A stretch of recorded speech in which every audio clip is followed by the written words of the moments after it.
Tenho um conselho hoje para quem tá namorando, para quem tá se relacionando, para quem tá em um casamento, principalmente para quem vai entrar em um casamento. Esse é meu conselho para você hoje. E eu quero já começar te falando que você precisa sentar, precisa esclarecer. Você precisa ter um momento de esclarecimento, de trazer luz para esse relacionamento que você irá entrar, se caso você for casar. Por que eu estou falando isso? Porque para entrar no relacionamento, você precisa conhecer, você precisa entender como funciona, como é os movimentos, como são os passos, como é a mente, como é o princípio ou os princípios, as crenças que tem na cabeça do seu parceiro ou da sua parceira.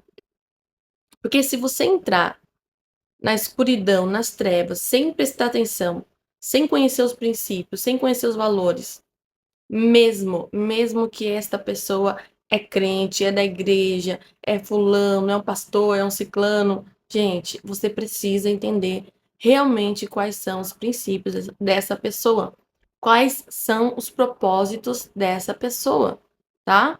Não entre em um relacionamento onde você não colocou em pauta como vão ser educados os filhos, onde você não colocou essa conversa ainda em prática, como você vai lidar com o financeiro. Porque às vezes você quer trabalhar, mas na cabeça do seu marido ou da sua mulher, ela quer que você às vezes trabalhe em casa e você quer trabalhar fora. Na cabeça do seu marido, ele não quer que você trabalhe, quer que você cuide da casa. Então são assuntos que devem ser colocados antes de se relacionar e entrar num casamento, principalmente entrar num casamento, que vai viver ambos numa só casa. Porque isso trazem muitas dificuldades, tá? Isso traz muitos problemas, isso traz muitas aflições para o casamento. E Paulo já disse, é melhor ficar sozinho. Mas se não puder ficar sozinho, case-se. Mas, portanto, saiba que terão aflições. Então, existe aflição no relacionamento. Qualquer casamento tem que sentar, tem que ter ajuste, vai ter problemas para resolver e disfunções para resolver, tá?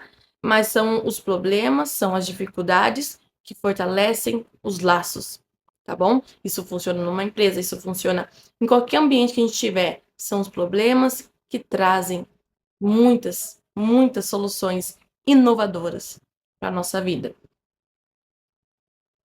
Então, eu já digo para você: ah, mas ele é crente, ele é da igreja. Não.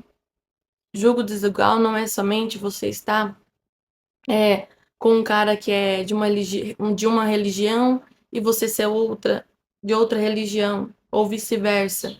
É você ter propósitos, é ter princípios diferentes. Às vezes vocês são da igreja, mas a forma de educar uma criança na sua cabeça é de um modo e da outra pessoa é de outro modo, sabe? Então coloca já essa questão, como que vai ser a educação dos filhos? Você bate nas crianças? Eu não gosto que bate. O outro gosta que bate. Então, são diferenças e opiniões divergentes que precisam ser conversadas. E muitas das vezes isso não é colocado diante da mesa e esclarecido um para o outro. Aí, quando casa, eles ficam revoltados um com o outro, não sabem lidar com as diferenças que nem sabia que existia um no outro, sabe? E a gente tem defeitos, todo mundo tem defeito. Eu tenho defeito, você tem defeito, nós temos defeitos. Então, nós somos pessoas com defeitos e precisamos entender que relacionamento é entrar sabendo que haverá momentos que vamos ter que lidar com os defeitos do outro. Por isso que temos que esclarecer os nossos pontos de diferenças para o outro ver se cabe a ele permanecer nesse relacionamento antes de se casar, para saber se ele consegue lidar com isso no casamento. E assim, Não fala isso depois que casou, tá, gente? Não fala. Não abre sua boca para falar depois que tá casado. Fala antes, esclarece antes. Traga luz. Ilumina seu relacionamento, seu namoro, seu noivado, antes de você entrar nesse casamento. Porque depois você já vai estar casado. Você já vai estar casada. Vai ter construído mais momentos juntos e vai ser cada vez mais difícil de lidar. Então, tenha em mente que você precisa esclarecer, trazer luz. Como disse o Senhor Deus, na criação do mundo, haja luz, tá bom? Que haja luz sobre o seu relacionamento. Esclareça os pontos e as diferenças que você tem com o seu parceiro, com a sua parceira, para você não ser pego desapercebido ou depois lá na frente no seu casamento e você se frustrar e acabar tendo um divórcio ou acabar trazendo consequências para toda a família, porque daí junta os filhos, junta o marido, junta a esposa, aí toda a família sofre junto, tá bom? E torça, isso aqui é muito importante, torça para que a sua namorada ou seu namorado não minta para você, tá? Tem que ter honestidade, gente. Se você não gosta de tal coisa, fala, eu não gosto mesmo e pronto. Isso pra mim eu não aceito e pronto, não mente, tá? Não vai mentir pra sua namorada, não vai mentir pro seu namorado falando assim, eu tenho os mesmos princípios que você, eu crio filhos da mesma forma que você. Aí quando você casa com essa pessoa, a pessoa se torna toda ao contrário do que falou. Então seja honesto, mesmo que você perca esse relacionamento, seja honesto. Honestidade em um casamento é tudo. Não dá para viver com uma pessoa desonesta para sempre. Precisa haver honestidade, sinceridade, tá bom? Pensa nisso, reflita nisso. Tem que ter essa clareza e eu tenho certeza que vai mudar muito a sua forma de lidar com o futuro, com as coisas novas que vão chegar na sua vida. E você vai saber lidar muito mais.